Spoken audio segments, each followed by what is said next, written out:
താലിബാന്റെ മുന്നിൽ താണ് കേണു വീണിരിക്കുകയാണ് ഇപ്പോൾ പാകിസ്ഥാൻ എന്ന് പറയുന്ന രാജ്യം. അതായത് പാകിസ്ഥാന്റെ സൈന്യം സമ്പൂർണ്ണമായി താലിബാന് മുന്നിൽ പരാജയപ്പെട്ടിരിക്കുന്നു എന്ന് ഏകദേശം പാകിസ്ഥാൻ സർക്കാർ സമ്മതിച്ച മട്ടാണ്. പക്ഷേ അത് പരസ്യമായി സമ്മതിച്ചിട്ടില്ല, രഹസ്യമായി സമ്മതിച്ച മട്ടാണ്.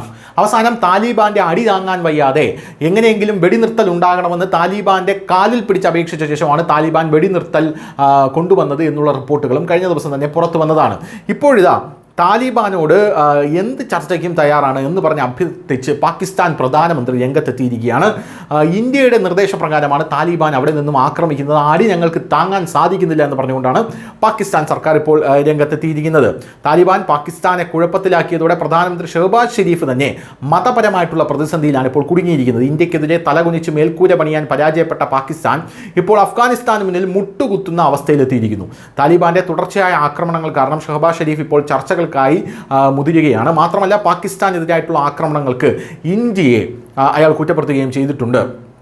48 മണിക്കൂറാണ് വെടിനിർത്തലിന് ഇരു രാജ്യങ്ങളും ധാരണയിലെത്തിയത്. ജിയോ ന്യൂസ് റിപ്പോർട്ട് ചെയ്യുന്ന പ്രകാരം ഉചിതമായ സാഹചര്യത്തിൽ താലിബാൻ ഭരണകൂടവുമായി ചർച്ച നടത്താൻ പാകിസ്ഥാൻ തയ്യാറാണെന്ന് പ്രധാനമന്ത്രി ഷഹബാസ് ഷെരീഫ് പറഞ്ഞിട്ടുണ്ട്.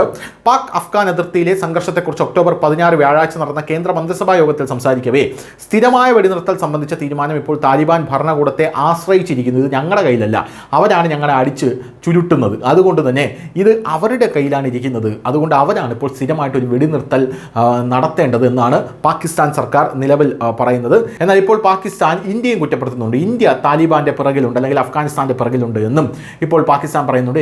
എന്നാൽ ഇന്ത്യയുടെ നിലപാട് പോയി പണി നോക്കാനാണ്, ഞങ്ങളൊന്നും അവരുടെ പിറകിലില്ല, നിങ്ങൾ ചെയ്തു കൂട്ടിയ കർമ്മഫലങ്ങളാണ് നിങ്ങൾ ഇപ്പോൾ അനുഭവിക്കുന്നതെന്നാണ് ഇന്ത്യയും പറയുന്നത്. News desk news India Malayalam.